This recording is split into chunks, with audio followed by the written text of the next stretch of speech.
नमस्कार, ज्ञान गोदाम चैनल में आप सबों का स्वागत है। चलिए जानते हैं आज हॉकी के जादूगर मेजर ध्यानचंद के बारे में। इन्हें हॉकी का जादूगर क्यों कहा जाता था, क्यों इन्हें मेजर ध्यानचंद कहा जाता था, इन्होंने कितने ओलंपिक में भाग लिए, सारी जानकारी मैं आपको इस वीडियो में दूंगा। गुजारिश है आप सबों से कि इस वीडियो के अंत तक बने रहें। और हाँ, आगे बढ़ने से पहले आपसे एक और गुजारिश करूंगा कि हमारे चैनल को सब्सक्राइब कर हमें प्रोत्साहन प्रदान करें ताकि इसी तरह की और भी वीडियो मैं आप सबों तक लाता रहूं। तो शुरू करते हैं। मेजर ध्यानचंद, इनका जन्म 29 अगस्त 1905 ईस्वी को इलाहाबाद उत्तर प्रदेश में हुआ। वो एक राजपूत परिवार से थे। बाल्य जीवन की बात की जाए, यानी बचपन की बात की जाए, तो बचपन से वे हॉकी के प्रति या हॉकी के खेल के प्रति उनकी कोई जिज्ञासा नहीं थी। इसलिए कहा जा सकता है कि हॉकी के खेल की प्रतिभा जन्मजात नहीं थी, बल्कि उन्होंने अपनी सतत साधना, अभ्यास, लगन, संघर्ष और संकल्प के सहारे यह प्रतिष्ठा अर्जित की थी। बचपन से उन्होंने साधारण शिक्षा प्राप्त करने के बाद 16 वर्ष की आयु में यानी 1922 ईस्वी में दिल्ली में प्रथम ब्राह्मण रेजिमेंट में सेना में एक साधारण सिपाही की हैसियत से भर्ती हो गए। साधारण सिपाही की तरह ये भी एक सेना के सिपाही थे। इस समय तक यानी 16 वर्ष की आयु तक इन्हें हॉकी से कहीं कोई लगाव नहीं था। ये इस खेल को सिर्फ जानते थे, खेलते नहीं थे। ध्यानचंद को हॉकी खेलने के लिए प्रेरित करने का श्रेय रेजिमेंट के एक सूबेदार मेजर तिवारी को जाता है। मेजर तिवारी स्वयं भी इस खेल के बहुत ही प्रेमी थे। उनकी देखरेख में ध्यानचंद हॉकी खेलने लगते हैं और देखते देखते वे दुनिया के एक महान खिलाड़ी बन जाते हैं। यानी हॉकी के जादूगर का अगर कोच की बात की जाए तो यही मेजर तिवारी थे, जिन्होंने इन्हें हॉकी स्टिक पकड़ना सिखाया, खेलना सिखाया और इनकी उपलब्धि पूरे दुनिया में विश्वविख्यात हुई। हॉकी खेल के कारण ही इन्हें सन 1927 में लांस नायक बना दिया गया। एक सिपाही से लांस नायक बना दिया गया। फिर वहीं 1932 में वो लॉस एंजल्स जाने पर नायक नियुक्त हुए।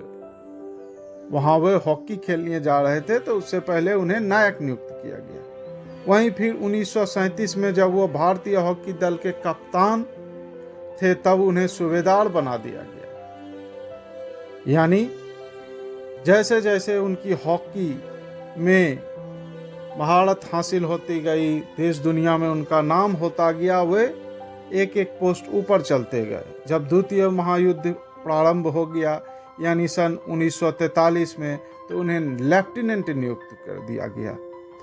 और भारत के स्वतंत्र होने पर यानी 1948 में कप्तान बना दिए गए। केवल हॉकी के खेल के कारण ही सेना में उनकी पदोन्नति होती गई। 1938 में उन्हें वायसराय का कमीशन मिला, वे सूबेदार बन गए थे। उसके बाद एक के बाद दूसरे सूबेदार, लेफ्टिनेंट, कैप्टन बनते चल गए। बाद में उन्हें मेजर भी बना दिया गया।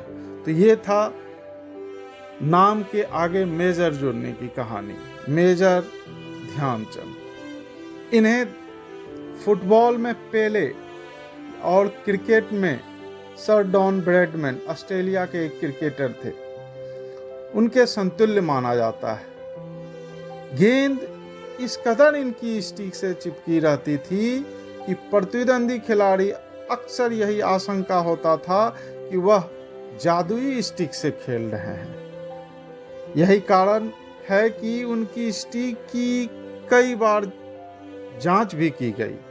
हॉलैंड की मैं एक घटना सुनाता हूं कि हॉलैंड में उनकी हॉकी स्टिक में चुंबक होने की आशंका जताई गई, क्योंकि जिस तरह से वे अपने हॉकी स्टिक से बॉल को पकड़ लेते थे, तो लोगों ने सोचा उनका स्टिक में कोई मैग्नेट चिपका हुआ है, जिसके कारण तो उनके हॉकी स्टिक को वहाँ पे तोड़ दिया गया और तोड़ के जांच किया गया। आगे इस तरह का एक और वाकया उनके जीवन काल में हुआ। जब वे जापान में गए थे तो जापान में ध्यानचंद का हॉकी स्टिक, जिस तरह से वहाँ भी उनकी गेंद चिपकी रहती थी, उसे देखकर उनकी हॉकी स्टिक में लोगों ने कहा गोंद लगे होने की बात कही गई और वहाँ भी उनकी हॉकी स्टिक की जांच की गई। ध्यानचंद के हॉकी की कलाकारी के जितने किस्से हैं उतने शायद ही दुनिया में किसी अन्य खिलाड़ी के बाबत सुने गए होंगे। उनकी हॉकी की कलाकारी देखकर हॉकी के मुरीद को वाह वाह तो करते देखा होगा, बल्कि प्रतिद्वंदी टीम के खिलाड़ी भी सुध बूध खोकर उनकी कलाकारी को देखने में मशगूल हो जाते थे। उनकी हॉकी की कलाकारी से मोहित होकर जर्मनी के हिटलर ने जर्मनी के लिए खेलने की पेशकश तक स्वयं कर दी, लेकिन ध्यानचंद ने हमेशा भारत के लिए खेलना ही सबसे बड़ा गौरव समझा। वियना में ध्यानचंद के 4 हाथ में 4 हॉकी स्टिक के लिए एक मूर्ति भी लगाई गई और दिखाया गया ध्यानचंद कितने जबरदस्त खिलाड़ी थे। अब चलते हैं उनके हॉकी से जुड़ी हॉकी खेल के प्रति उनका शुरुआत को। तो उनका शुरुआत देखा जाए तो 1922 ईस्वी से 1926 ईस्वी के बीच उन्होंने सेना के लिए प्रतियोगिता में हॉकी खेला करते थे। इसी दौर में दिल्ली में हुए वार्षिक प्रतियोगिता में जब उन्हें सराहा गया तो उनका हौसला बढ़ गया। 13 मई सन 1926 ईस्वी को न्यूजीलैंड में पहला मैच खेला था उन्होंने। उस दौरे पर न्यूजीलैंड में उन्होंने कुल 21 मैच खेले थे और इन 21 मैचों की बात की जाए तो इसमें भारतीय टीम ने 18 जीते, 2 टाई और निर्णीत या ड्रॉ कहे जा सकते हैं हुए और 1 मैच भारतीय टीम इस पूरे टूर्नामेंट में हारी थी। यानी आप समझ सकते हैं कि हॉकी भारत में कितना मजबूत था उस वक्त। पूरे मैच में उन्होंने 192 गोल बनाए, उन पर कुल 24 यानी 24 गोल भी हुए। उसके बाद 27 मई 1932 को श्रीलंका में भी 2 मैच खेलने के लिए गए थे वो। दोनों मैच में भारतीय टीम विजयी रही, पहले में 21-0 तथा दूसरे में 10-0 से। कहने का अर्थ यह है कि दूसरी टीम को बॉल गोल के अंदर डालने का वक्त तक ना मिला, 0 पे ही अटकी रही थी पूरी टीम। फिर दोबारा सन 1935 में भारतीय हॉकी दल न्यूजीलैंड दौरे पर गई और वहां उन्होंने टोटल 49 मैच खेले यानी 49 मैच खेले, जिसमें से 48 मैच भारतीय टीम ने जीता और मात्र 1 मैच वर्षा के कारण स्थगित रही, यानी प्रतिद्वंदी को एक भी मौका जीत का नहीं मिला।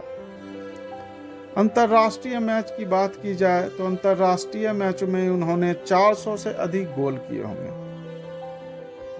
अब आगे बढ़ते हैं मेजर ध्यानचंद और ओलंपिक खेल की तरफ। उन्होंने कुल 3 ओलंपिक खेलों में हिस्सा लिया। सबसे पहले उन्होंने 1928 में एम्स्टर्डम में ओलंपिक में हिस्सा लिया था। वहाँ टीम ने कुल 11 मैच खेले थे और सभी मुकाबले जीते थे। 17 मई सन 1928 को सबसे पहले ऑस्ट्रिया को 6-0 से हटाया। 18 मई को बेल्जियम को 9-0 से और 20 मई को डेनमार्क को 5-0 से हराया।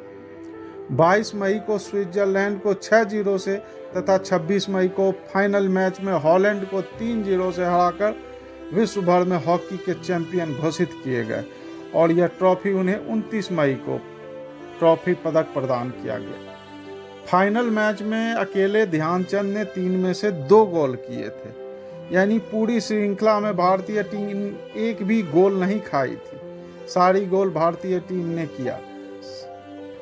फिर दूसरा ओलंपिक यानी लॉस एंजलिस में 1932 में खेला गया। 1932 में लॉस एंजलिस में हुए ओलंपिक प्रतियोगिता में ध्यानचंद को टीम में फिर से शामिल किया गया। इसमें वो सेंटर फॉरवर्ड के रूप में तब तक काफ़ी सफलता और शोहरत प्राप्त कर चुके थे। इस दौरे के दौरान भारतीय टीम ने काफ़ी हॉकी खेली। इस सारी यात्रा में ध्यानचंद ने टोटल 262 में से 101 गोल स्वयं किए थे। एक निर्णायक मैच की बात की जाए तो भारत ने अमेरिका को 24-1 से हराया था। तब एक अमेरिकी समाचार पत्र ने लिखा था कि भारतीय हॉकी टीम तो पूर्व से आया तूफान थी। उसने अपने वेग से अमेरिकी टीम के 11 खिलाड़ियों को कुचल दिया। फिर उन्होंने 1936 में बर्लिन ओलंपिक खेल में स्वयं भारतीय टीम के कप्तान के रूप में चुने गए। इस दौरान की शुरुआत की बात की जाए तो 17 जुलाई के दिन जर्मनी के टीम के साथ एक अभ्यास मैच यानी प्रदर्शनी मैच जिसे कहते हैं उसका आयोजन किया गया था। यह मैच बर्लिन में खेला जा रहा था। हम यानी भारतीय टीम इसमें 4-1 से हार गई थी, यानी 4 गोल के बदले हमने सिर्फ 1 गोल कर पाए थे। इस हार से खिलाड़ियों को खुद ध्यानचंद को भी काफी धक्का लगा। इस हार से स्वयं ध्यानचंद को काफी धक्का लगा। जर्मनी टीम की प्रगति देखकर खुद ध्यानचंद भी आश्चर्यचकित रह गए और उन्होंने बताया था कि उस दिन उनके कुछ खिलाड़ियों ने भोजन तक नहीं किया था। सभी खिलाड़ी मायूस थे। बहुत से खिलाड़ी तो रात भर सोए तक नहीं थे। आगे 5 अगस्त के दिन भारत ने हंगरी के साथ अपना पहला मुकाबला इस ओलंपिक में खेला था, जिसमें भारतीय टीम ने हंगरी को 4 गोलों से हरा दिया। दूसरे मैच में फिर 7 अगस्त को खेला गया। भारतीय टीम ने जापान को 9-0 से हराया। उसके बाद फिर 12 अगस्त को फ्रांस को 10 गोलों से हराया। 15 अगस्त के दिन भारत और जर्मनी के टीम के बीच महा मुकाबला यानी फाइनल मुकाबला होना तय हुआ। यह मुकाबला 14 तारीख यानी 14 अगस्त को खेला जाना था, लेकिन बारिश के कारण यह एक दिन बढ़ा दिया गया। इसलिए 15 तारीख को यह मुकाबला जर्मनी और भारत के बीच खेला गया। अभ्यास के दौरान जर्मनी टीम ने भारत को हराया था। यह बात सभी के मन में बुरी तरह से घर कर गई थी। फिर गीले मैदान और प्रतिकूल परिस्थितियों के कारण खिलाड़ी भी निराश हो गए थे। तभी भारतीय टीम के मैनेजर पंकज गुप्ता को एक युक्ति सूझी। वह खिलाड़ियों को ड्रेसिंग रूम में ले गए और साहस के लिए उन्होंने तिरंगा झंडा सामने रखा और कहा, इसकी लाज अब तुम्हारे हाथ में है। सभी खिलाड़ियों ने श्रद्धापूर्वक तिरंगे को सलाम किया और वीर सैनिक की तरह मैदान में उतर गए। भारतीय खिलाड़ी जमकर खेले और जर्मनी को टीम को 8-1 से हरा दिया। इस दिन सचमुच तिरंगे की लाज रख ली गई। इस समय कौन जानता था, उस वक्त कोई जानता नहीं होगा कि 15 अगस्त को ही भारत को स्वतंत्रता कहीं ना कहीं आगे चल के मिलेगी। इन्हें 1956 ईस्वी में पद्म भूषण से सम्मानित किया गया। इन्हीं के जन्मदिन के दिन भारत में खेल दिवस के रूप में मनाया जाता है। तो ये थे ध्यानचंद। जानकारी अच्छी लगी हो तो हमारे चैनल को अवश्य सब्सक्राइब कर लें ताकि इसी तरह की और भी जानकारियां मैं आप तक लाता रहूं। धन्यवाद।